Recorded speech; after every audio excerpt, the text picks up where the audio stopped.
Good morning, seekers and quilt people. It's a little early. What's going on? Oh my gosh. But I wanted to get in here and do this video before I had other things going on in the day. So I'm excited about today's topic, breaking the system.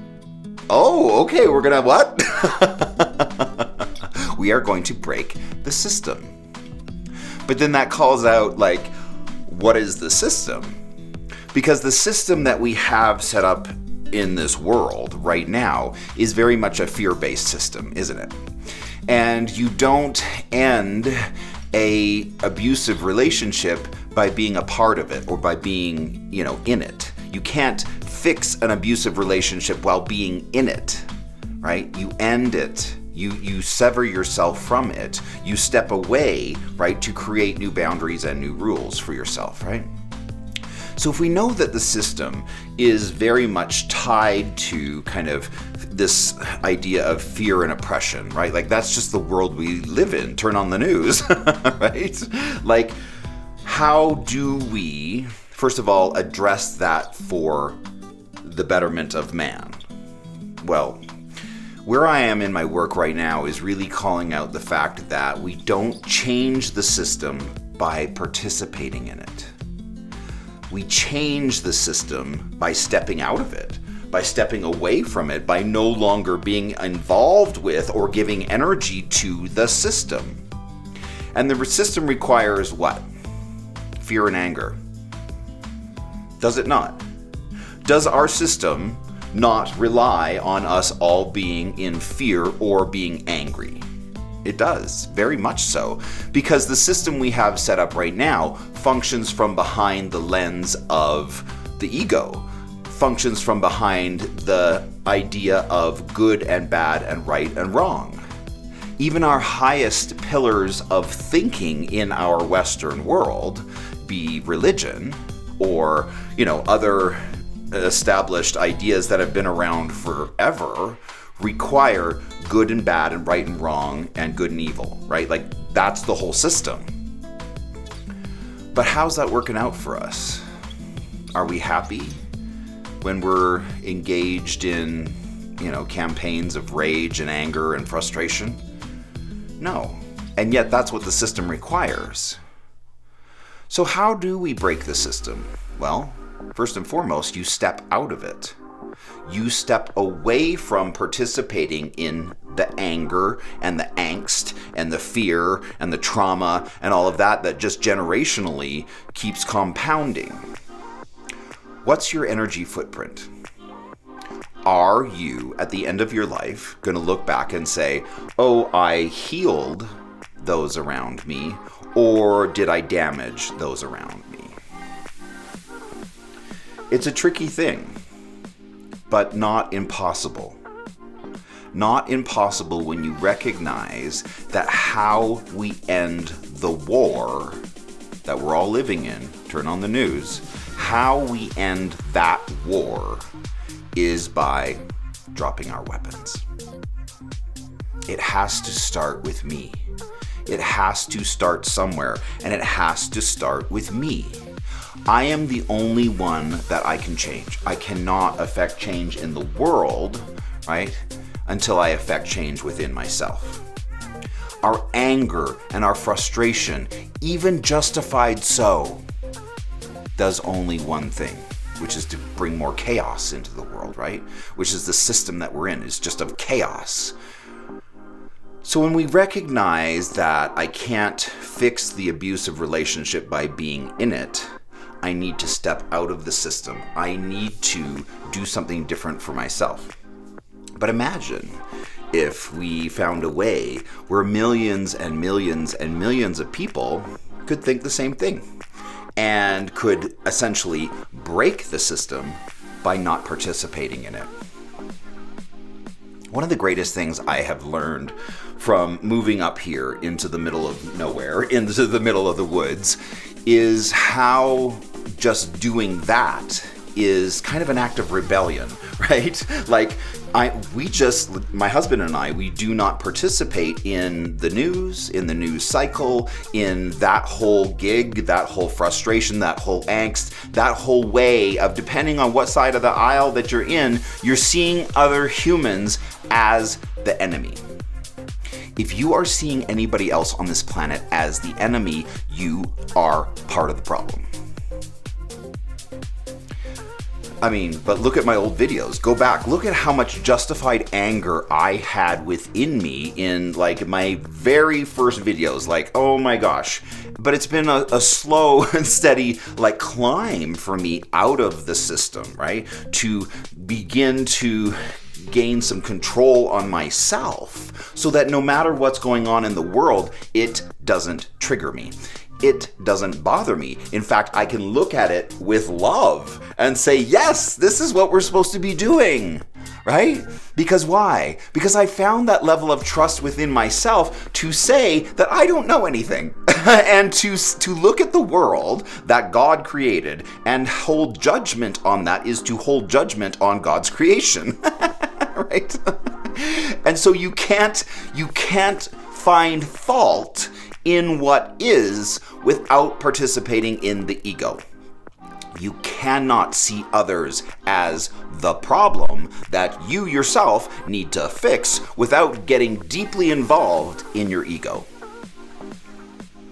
That's not the solution. Being angry is not the solution. Being frustrated is not the solution. But the solution still is almost painfully obvious, right? Because when we stop participating in all the crazy, right? Because you can't participate in crazy without being crazy. Right? Just that simple. When we stop participating in the crazy and we just completely detach from all of that and say, that is not me, that is not my fight, that is not my problem. My problem is me. What's going on between my ears, right? My problem lives up here. And my problem can be fixed like that, right? My problem can be fixed by abandoning the ego and getting out of judgment and being in the current moment and looking forward. It's so simple when we understand that when we tether to the past in any way, we are connecting to crazy. Why? Because as soon as we're receiving information in our world, right, all this data is coming into our brains, right? And we can see it for what it is once it hits our mind. But the second it has hit our mind and becomes history, it is parsed through the lens of the ego into history as good and bad and right and wrong, because that's just the way our brain understands things, by differentiation, by understanding you are that, therefore I am this. That is love, therefore this is not. And when we see things as unloving, we see and experience pain, do we not? And the more unloving somebody is towards us, the more painful that feels to us.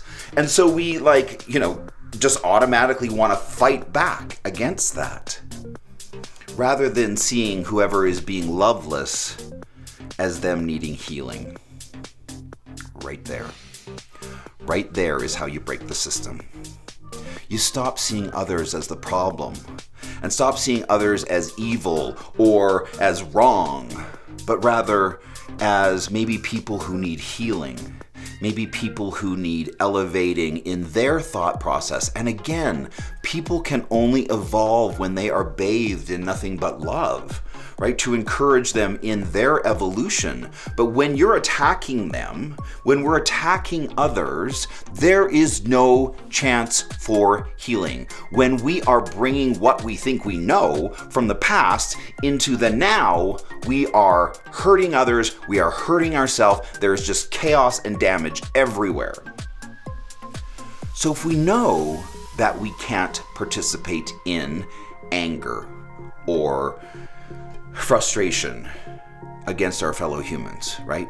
We cannot ever involve ourselves with that, right? Again, you can't participate in the crazy without being crazy. So you don't get to participate in it. And it's so interesting. I'm trying to very much divorce myself right now of any thoughts of judgment, of right and wrong, and just allowing others to be on their path, whatever that looks like for them, no matter how wrong, right, or unloving I might view it. That's not my call. That's not my war. That's not my place to say that what they're having between them and their, creator or whoever is wrong. We don't get to hold that judgment on others, right? So, not participating in it, what does that look like? Remember when we talked about that resonance within yourself when you first wake up and you find kind of home base, right? And that just feeling of first waking up and just how your body just resonates differently within you. Your body is at one with its surroundings, right? But then we get up and we start thinking and we see this person did that and this person did that and whatever else, and it's all attached to the past, and we're not having any fun because we're thinking about and seeing lovelessness. Anytime we see something that has happened, we will see lovelessness. Because again, once that thing, that action, that interaction hits the mind and goes into the past, the brain parses it out into, all of its different components. And one of its components will be lovelessness. You can't view the past without experiencing lovelessness or crazy, right? So we can't ever visit there. And we certainly can't live there, which is where most people live, is their minds, their imaginations tethered to the past, to what they know, right? Which colors the now, which doesn't allow for any healing or change. Right? So the pain dynamic is what we're trying to get out of. You can't escape pain by continuing to participate in painful things. Painful things only exist in the past, unless you're currently having a crisis of some kind. But if you're not currently having some crisis of some kind, and you're just sitting in your bedroom or living room, and you're experiencing fear and pain, you are participating in the past, in the crazy, in the ego. There's very little love there. Yes, you'll have good memories and whatever else, but through and through, the ego mind's job is to separate and understand. So if we know that all the pain and fear that we're experiencing is through the lens of the ego, of things that have happened and things that we know, right? And we don't want to participate in that. And we don't want to go there. Instead, we want to be where? We want to be seated in ourselves, allowing what's going on in the world to inform us of what needs to change within us, not to inform us of what needs to change in the world, because that's an exercise in futility. That's an exercise in crazy to try and take on fixing the world. The fastest way you can fix the world is to fix yourself. And then by extension, you will be able to, as an example to others, heal the world. But if you're running around with a head full of anger and crazy and frustration, you're participating in the system. You're not breaking the system. I don't care how hard you try. Step out of the fear dynamic. Step out of that which is created in the mind, in the ego. To be fully present and to look forward to our life is where we stop that cycle. It's just that easy. It's so interesting to me that the solution is so simple. But of course it has to be, right? If we truly do believe in a benevolent, creation, right? In a benevolent God, in a benevolent intelligence of the universe, it wouldn't try and make things tricky for us. It wouldn't try and trip us up. It wouldn't try and punish us if we didn't get the, series of events that we're supposed to do. You're like, right. Like, it's so, like, again, I can't even wrap my brain around a God that people believe in who is punishing or who sends people to hell if they don't get it right. No. That is crazy making. There is nothing more egoic than that, than believing in a punishing God, right? So if we know that the answer is to get out of the past, get into the present, and look to the future to create the new, right? And let go of what was. To dwell on what was is to, again, just perpetuate the cycle. And that's what we're trying to avoid. There is so much love and abundance on this planet if you get tethered to the right place within your mind, right?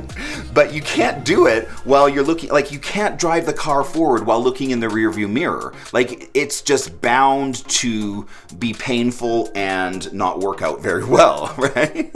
But if you're in the driver's seat of your life and you're looking to where you're going and you're calling it forth and saying, hey, this is where I'm going. I know where I'm going. And you're talking about it, right? And you have one eye on the consciousness and the intelligence of the universe and one eye on where you're going, right? Then suddenly the consciousness of the universe is coming through one lens and going back out. So then you're in co-creation with what it is that you're trying to achieve.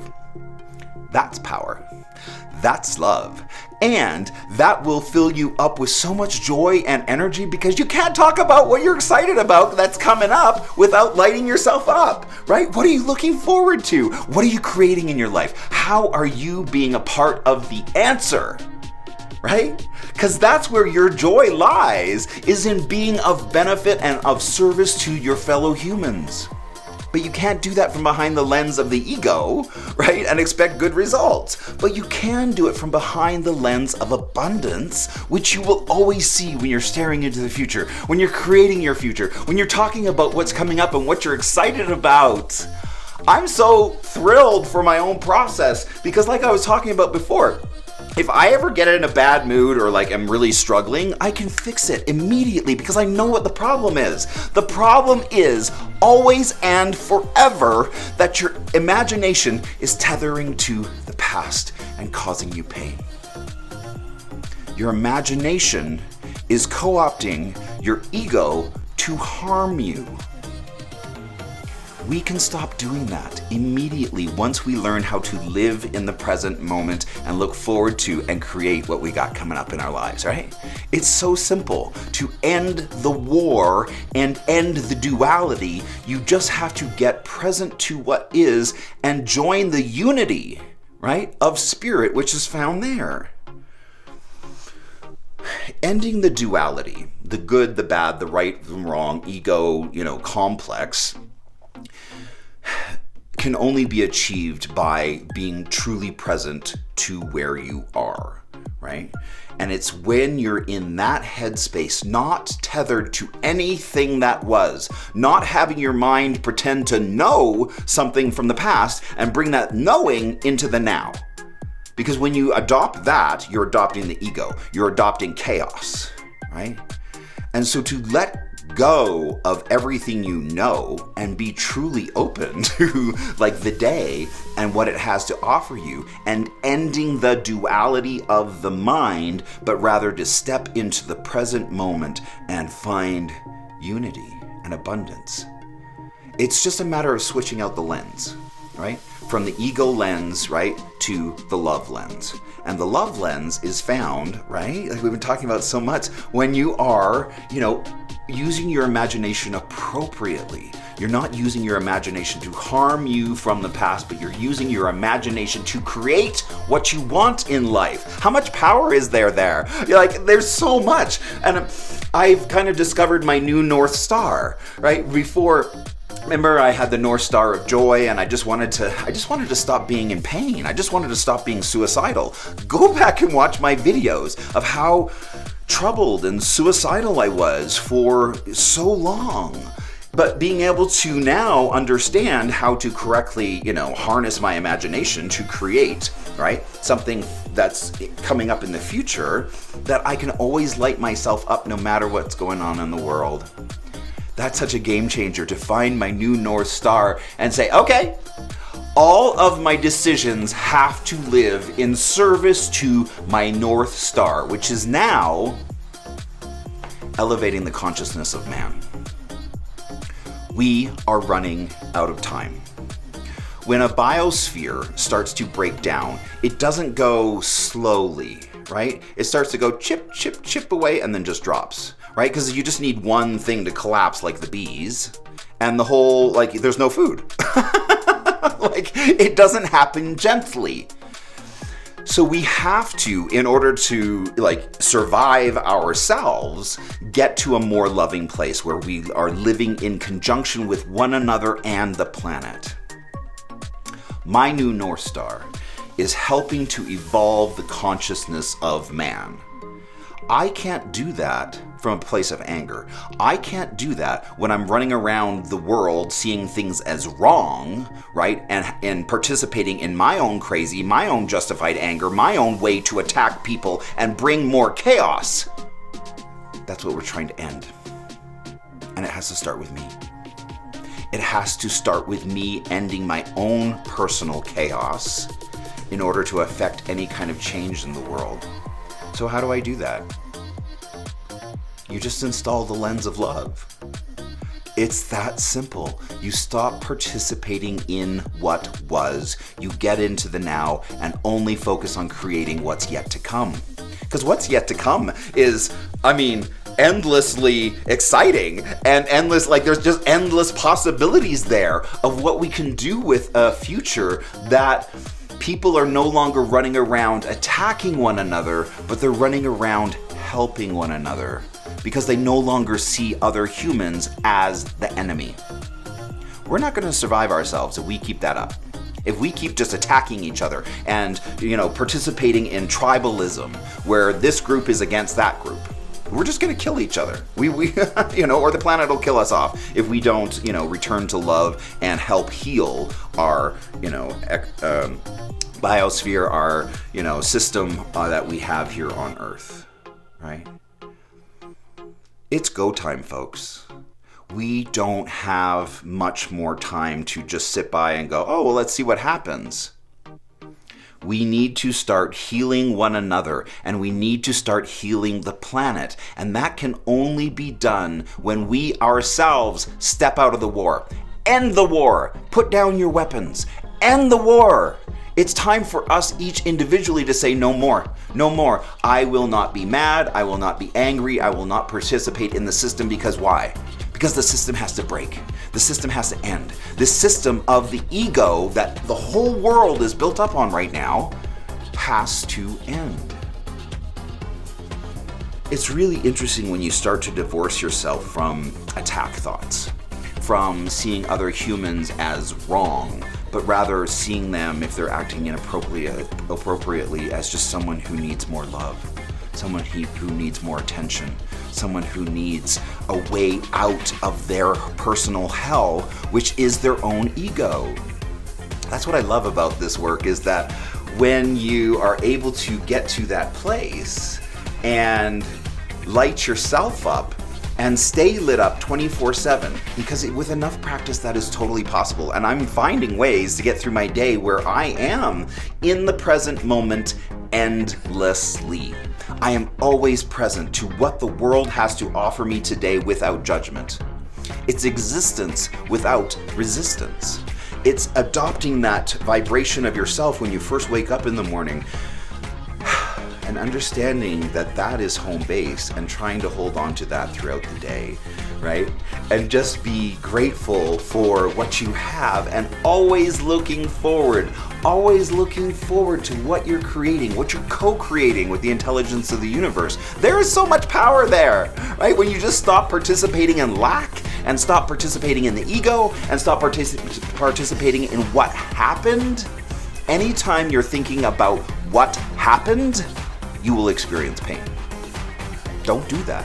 Don't do that to yourself. That's a choice. And all you have to do is just get present to the moment and stop pretending like you know things, because that happened. What you know is something that happened in the past. Divorce yourself from that you cannot participate in the past without participating in the ego. However, when you let it all just drop, just let it go away. No more. No more past, ever.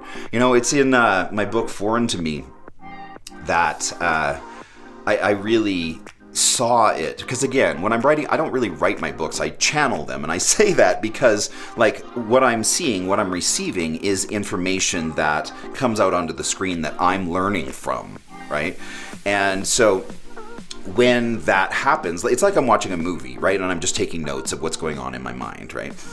And when Jack first has an out-of-body experience and he is taken to that place, right?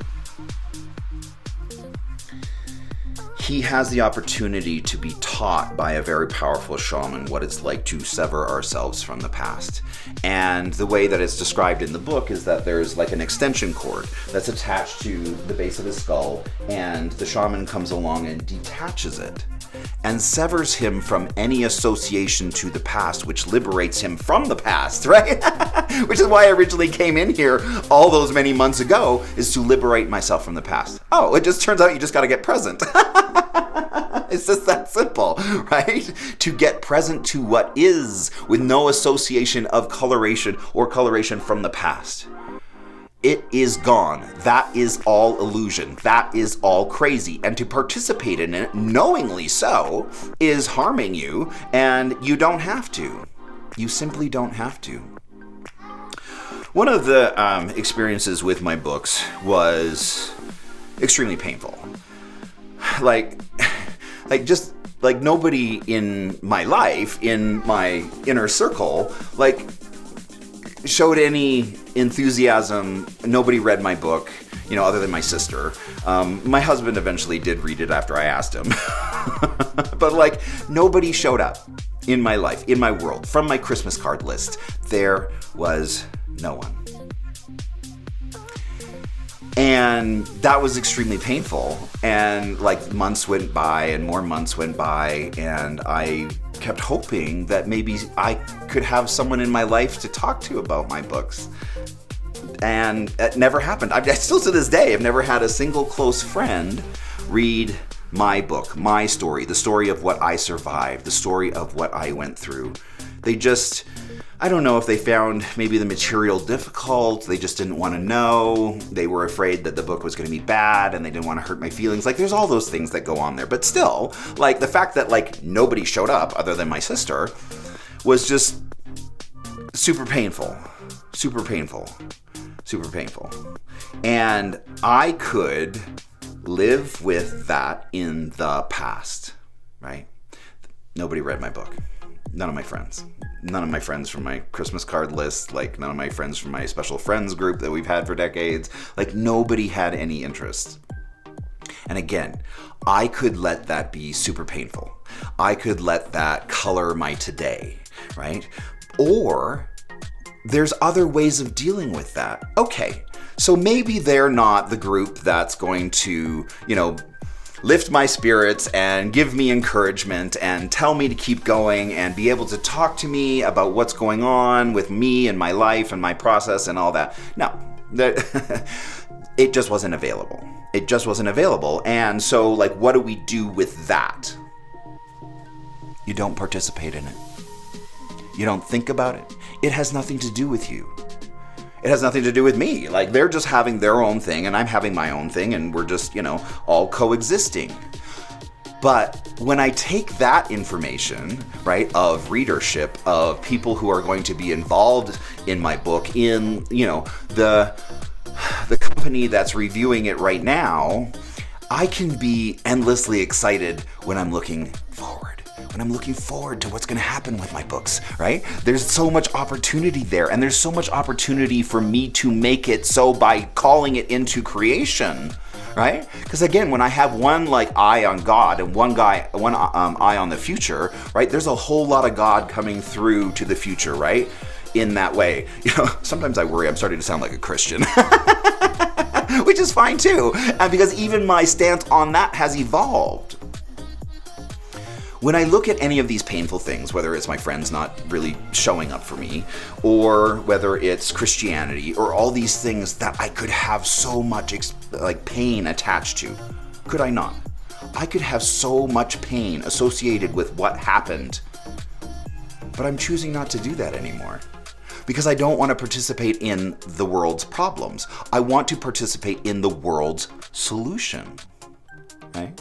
So I check myself and I check all that stuff and I say, okay, that has happened, yes. But what's the solution? What's the solution, right? Am I going to live in the problem or am I going to live in the solution? Seeing the problem is the problem.